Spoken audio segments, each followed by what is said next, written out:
Boa tarde. O Conselho de Ministros aprovou hoje dois diplomas, um relativo ao enquadramento nacional dos sistemas de incentivos às empresas e outro relativo ao regime contratual de investimento, que o Sr. Secretário de Estado da Inovação, Investimento e Competitividade fará de seguida a sua apresentação com detalhe. O Conselho de Ministros aprovou também um diploma que transpõe uma diretiva da União Europeia relativa à interoperabilidade do sistema ferroviário na comunidade, em particular no respeitante à poluição sonora. Trata-se da transposição de uma diretiva de natureza técnica e que, naturalmente, visa contribuir para um bom nível de desempenho, segurança e qualidade dos serviços na rede ferroviária. Foi também aprovado pelo Conselho de Ministros hoje a proposta de adesão de Portugal à Convenção Internacional sobre a Responsabilidade Civil por Prejuízos causados pela poluição do combustível de bancas. Estamos a falar aqui de combustível de navios, permitindo integrar na legislação portuguesa um regime jurídico que protege o pagamento de indenizações justas pelos danos causados pela poluição resultante de fugas ou descargas de combustível de navios. Foi também aprovado hoje no Conselho de Ministros o acordo de cooperação entre Portugal e Moçambique no domínio das pescas, assinado no Maputo por ocasião da segunda cimeira Moçambique-Portugal. É um acordo que visa promover a cooperação científica, técnica e económica no domínio das pescas entre os dois países. O Conselho de Ministros autorizou também hoje o Instituto da Segurança Social a realizar despesa relativa à aquisição de serviços postais para o ano 2015 até ao valor máximo de 13,439 milhões de euros. É uma despesa que se destina, nomeadamente, à emissão de vales postais como forma de pagamento das prestações sociais. Eu peço então ao Sr. Secretário de Estado da Inovação, Investimento e Competitividade para vos fazer a apresentação dos diplomas hoje aprovados no Conselho de Ministros no que se refere aos apoios ao investimento. Muito obrigado, Sr. Ministro, Srs. Jornalistas. Foram aprovados dois diplomas, como o Sr. Ministro da Presidência acabou de referir. Um primeiro diploma é o diploma que estabelece o enquadramento nacional dos sistemas de incentivos às empresas. Portanto, é mais um diploma na estrutura do novo quadro Portugal 2020. Depois da aprovação do diploma que gere os FEIs, os fundos estruturais de investimento, é criado este diploma que regula toda a criação dos sistemas de incentivos, permitindo que, a breve trecho, como está previsto, a criação dos incentivos às empresas nas áreas da internacionalização, do investimento, do apoio à inovação e desenvolvimento. Portanto, este diploma é um diploma que cria um procedimento legal, legislativo, da criação destes sistemas de incentivos, que assegura não sobreposição dos incentivos e a conformidade destes incentivos com matérias de concorrência e de auxílio de Estado da União Europeia. É criada uma unidade técnica que aferirá sobre os vários sistemas de incentivos a serem criados, que dará o seu parecer e sobre o qual depois há uma decisão política na sua criação.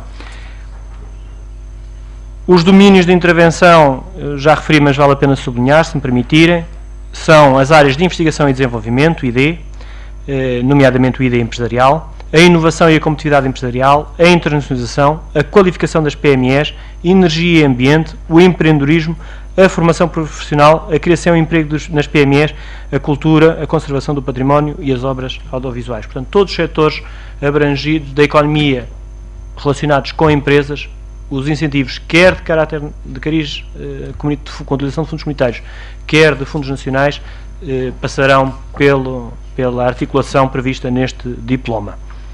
O segundo diploma que foi aprovado é um diploma que atualiza um diploma já existente, que é o diploma que prevê o regime contratual de investimento. Portanto, um diploma que, de um ponto de vista prático, permite à AICEP, enquanto agência de investimento e de comércio externo de Portugal, intervir na negociação dos grandes contratos de investimento. Os grandes contratos de investimento são contratos de investimento acima de 25 milhões de euros, onde se prevê que a AICEP seja, como tem sido até agora, a entidade coordenadora dessa negociação com as contrapartes externas e nacionais que façam esses investimentos, articulando, obviamente, com as respectivas entidades setoriais envolvidas em função do investimento, mas negociando de uma forma coordenada concertada e articulada e centralizada com o investidor todos os incentivos a esse investimento, sejam de natureza financeira, sejam de natureza fiscal, articulando-se também com o diploma que referi anteriormente. E penso que era de uma forma sucinta isto e estou disponível para perguntas que tenham. Muito obrigado. Ficamos à vossa disposição.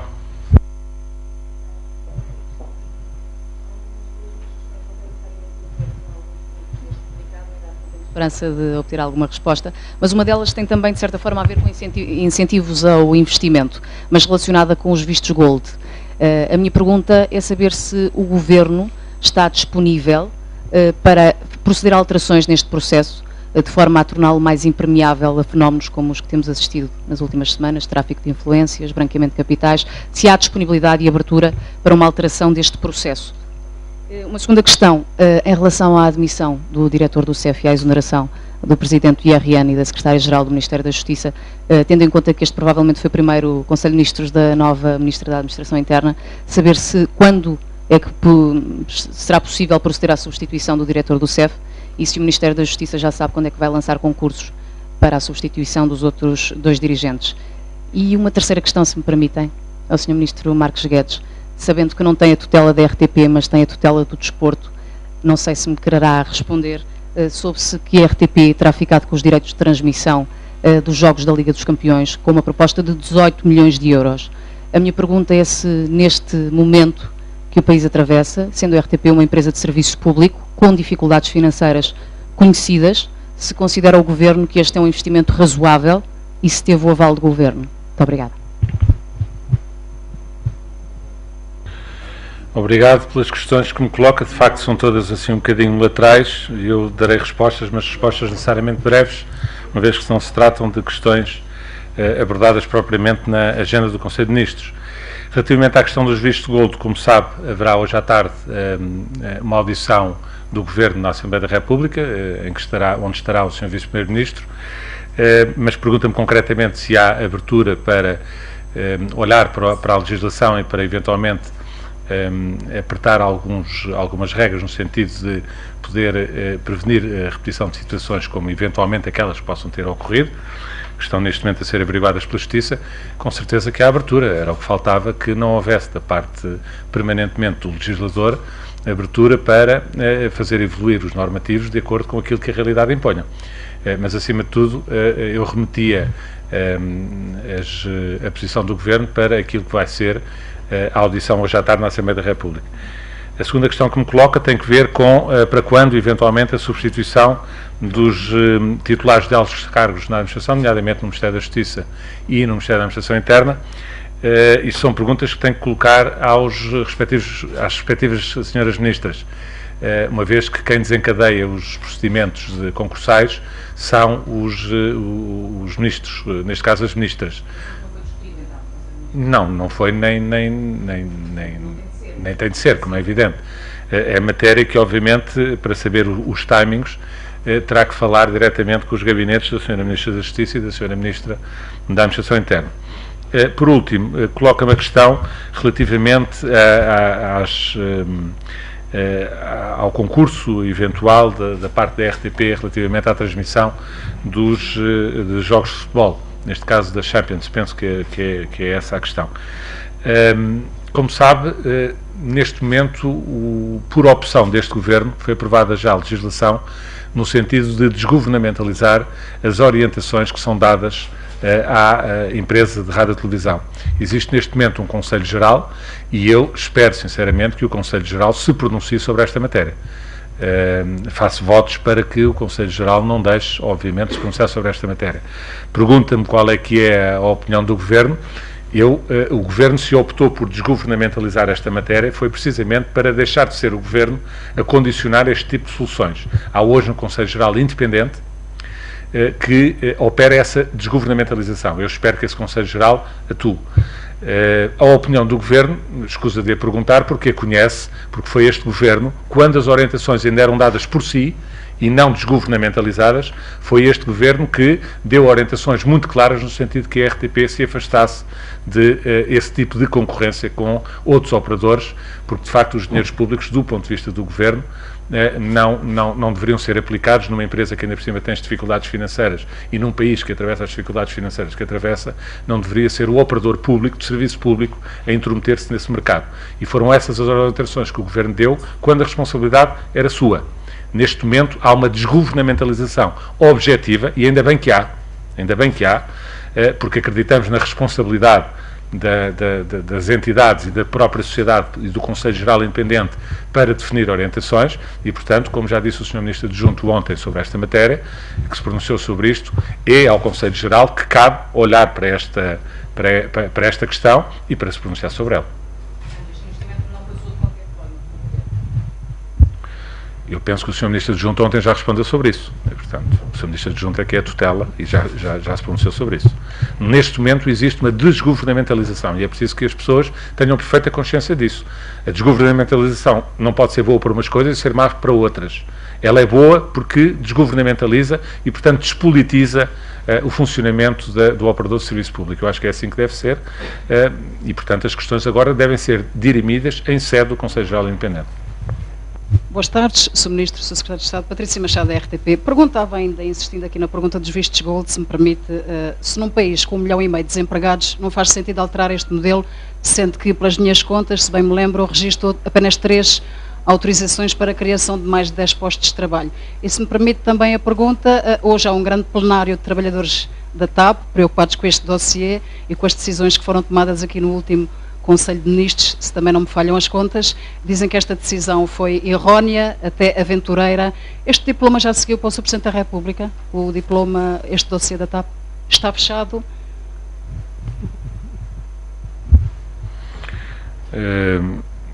Não sei exatamente se consegui apreender as perguntas que me fez, mas, enfim, a primeira foi, voltou a citar o problema dos vistos gold e eu repito a resposta que dei à sua colega, eu remetia para a audição que vai ter lugar no Parlamento daqui a pouco, em que o Governo, a pedido da Assembleia da República, irá prestar aos senhores deputados a sua posição relativamente a esta matéria dos vistos gold. E, portanto, eu não vou antecipar aquilo que é a audição parlamentar que vai ocorrer daqui a pouco.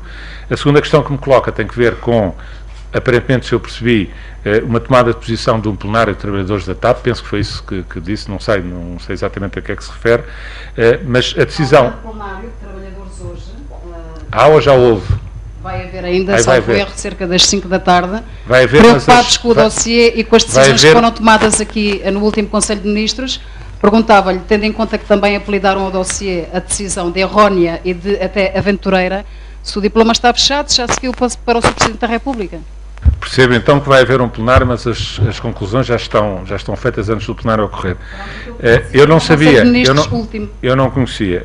O que eu lhe posso dizer, obviamente, os plenários dos trabalhadores são da responsabilidade dos próprios trabalhadores. A decisão do Conselho de Ministros relativamente à TAP está tomada e foi anunciada de resto aqui na semana passada no briefing do Conselho. E as razões da necessidade de se avançar com a privatização da TAP também são conhecidas e são conhecidas também por parte não apenas dos portugueses, mas também dos trabalhadores da TAP. Quanto às conclusões que um eventual plenário de trabalhadores da TAP possa tirar, eu obviamente não faço comentários nenhuns, não só não os conheço por antecipação, como não faço comentários porque acho que é a opinião que for expressada pelos próprios trabalhadores. O Governo tem a noção exata de que, havendo, como há, de acordo com as regras internacionais e as regras europeias, uma impossibilidade de haver investimento da parte do Estado, dos Estados, diretamente nas companhias aéreas, a situação da TAP só pode ser resolvida, obviamente, com a entrada de capitais de fora. E isso pressupõe necessariamente uma operação de privatização. Não há, pura e simplesmente, outra maneira. Ou então, saímos da União Europeia e saímos das regras relativas a este tipo de situações. E, portanto, já foi aqui apresentado no Conselho de Ministros da semana passada, perguntou-me também se o processo já estava desencadeado, o processo legislativo já está desencadeado, e agora caberá, seguindo os trâmites constitucionais normais, haver uma promulgação por parte do Sr. Presidente da República e depois o processo avançará depois da publicação em Diário da República com os trâmites que na semana passada aqui foram apresentados aos senhores jornalistas, que são os trâmites habituais nos processos de privatização. Não há propostas novas em cima da mesa em relação à alienação dos 66%? Há alguma novidade nesse sentido, Sr. Ministro? O Governo não decide dia sim, dia não, situações diferentes, quer dizer, a decisão foi tomada... não sei o que é que se está a referir. A decisão foi tomada na semana passada e foi aqui comunicada aos senhores jornalistas e agora aguardamos a publicação do Diário da República para poder avançar com o processo conforme ele foi apresentado. Boa tarde, Sr. Ministro, Sr. Secretário de Estado, André Carvalho Ramos, da TVI. Permita-me a insistência no caso dos vistos Gold, porque Pedro Santana Lopes já veio dizer que isto atinge o coração do Estado. A minha questão é se também o Governo considera que ficou o Estado afetado nesta dimensão e também se noutros setores e não só na administração interna existe falta de condições políticas, no caso da Justiça, com a detenção da Secretária-Geral do Ministério da Justiça. Sobre uma questão das pensões, sobre esta emissão de vales postais para pagamento de pensões e prestações sociais, como é que isto vai funcionar, se vai ser um mecanismo isolado, se vai substituir alguma norma anterior, e também ainda outra terceira questão, dentro do âmbito das pensões. Conhecemos uma proposta de um deputado do PSD para o Orçamento do Estado do regresso das pensões vitalícias. Como é que o Governo encara esta proposta de reposição das pensões vitalícias numa altura em que se exige sacrifícios aos pensionistas em 2015 e essa questão se mantém até para 2016, caso o Governo se mantenha em funções? Obrigado pelas suas questões. Só uma é que diz respeito propriamente ao Conselho. Relativamente à questão dos vistos Gold, não acrescento nada relativamente ao que já disse às suas colegas. Não vou antecipar aquilo que é o debate que vai ter lugar hoje na Comissão Parlamentar de Economia, na Assembleia da República, em que o Governo prestará aos senhores deputados, fará o debate necessário sobre esta matéria. Relativamente à questão que me coloca das notificações postais, não se trata de nenhuma inovação. O assunto foi decidido em Conselho de Ministros porque, atendendo ao valor, a competência para a aprovação deste valor, na ordem dos mais de 13 milhões de euros, é a competência do Conselho de Ministros e por isso é que se trata de uma resolução do Conselho de Ministros. No entanto, esta prática é uma prática que já existe atualmente por parte da Segurança Social, é contratada ao CTT porque é o único operador que existe em Portugal, como sabe, que presta este serviço. E trata-se a aprovação de hoje trata-se de aprovar a despesa para o ano de 2015. Já foi assim em 2014, em 2013, nos anos anteriores, e, portanto, não há aqui nenhuma inovação relativamente a esta matéria. A decisão do Conselho de Ministros prende-se apenas com o facto de tem de ser o Conselho de Ministros, e quando o Conselho de Ministros toma deliberações, elas são aqui anunciadas. Relativamente à última questão que me coloca, eu diria apenas que a discussão do Orçamento de Estado se faz na Assembleia da República, não se faz nesta fase. A proposta apresentada pelo Governo foi discutida dentro do Conselho de Ministros até antes de 15 de outubro, antes de ser entregue, e neste momento a discussão do OE é feita na Assembleia da República, portanto eu remeto essas considerações que acabou de fazer para o debate na própria Assembleia da República. O debate do Orçamento de Estado nesta fase é na Assembleia da República, não é no Governo.